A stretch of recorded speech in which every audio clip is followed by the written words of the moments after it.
Hello everyone and welcome to the second round of the 2026 Chess.com Daily Chess Championship, which is an online tournament held by Chess.com where players are paired up in groups to play against each other with a time control of 24 hours per move. If you haven't checked out round 1 yet, I recommend you to watch these videos first. But in any case, let's get into the games. Let's first start with the games I won, because my opponents didn't show up to play a full game and lost on time.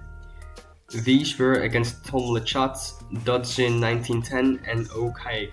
Against Mikey LPZ, we played a very similar structure in both games, but it started to deviate after they took my bishop. In the game, I was playing with white, followed with a resignation from my opponent. I had to put more effort in my victory playing with the black pieces, as I tried to attack the king side with bishop h3, attacking the rook and threatening a checkmate.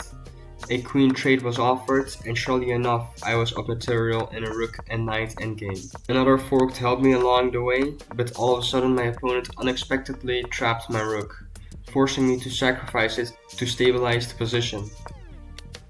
That didn't matter though, as my last remaining rook took all of my opponent's pieces down, winning me another game.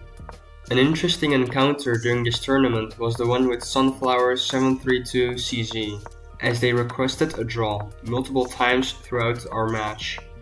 I will let the games play in the background, but it is a fascinating strategy to ask for a draw if in one game you have a completely winning position and in the other game being a lost position. This approach really didn't seem to help them very much, as they placed 8th in the tournament.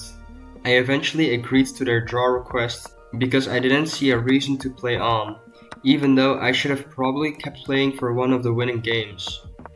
My next opponent is Yannick Nols, and with the black pieces, I landed in the Scotch game where after 20 moves, my opponent seemingly left their rook hanging. In the following game, we played a Petrov's defense where the queens had a staring contest for a few moves, until I decided to put a stop to it with a couple of trades. A lot of maneuvering later and I captured the pawn on h6, thinking I would win a pawn. My opponent played g5, thinking they would trap my bishop, but after f4, rook g8, take, the position for the German player was about to break. It did take a while for my opponent to resign, but at last victory was mine. Now, I would like to share a statement while showing the games against the gold tanks in the background. It has to do with the tournament format. 24 hours was not enough for me. It wasn't that I lost all my games in 2 moves because I didn't feel like playing, but it was not easy for me to keep up with so many games with so little time. And that is why I lost a completely winning position as well as an equal position due to time. On top of that, I was also not playing at my best. For example, in the game against Gusams, we both played on equal terms for 90 moves, only for me to be checkmated on the 20th move because I wasn't paying attention.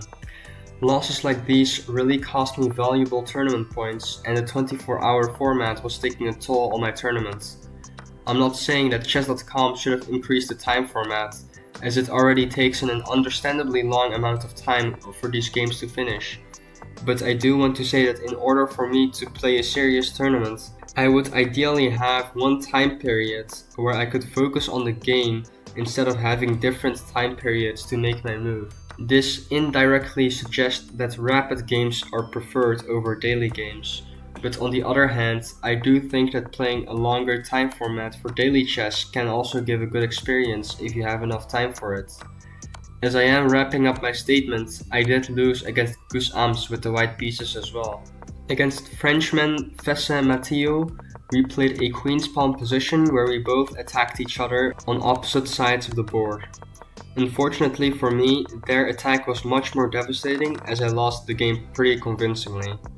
I had a continuous streak of losing games against strong players because, as mentioned before, I had trouble managing my time, but also because I was playing against players who were much higher rated than me. I lost the battle on the queen side as the Frenchman checkmated me on the 49th move. As for Ntito, was another strong player who did not go down without a fight.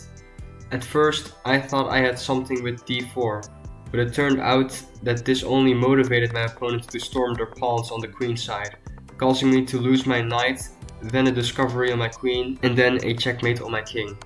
With the white pieces, we played a Sicilian, and I lost. I could go further on how I lost both games against Persirich, but I think you can already get the idea.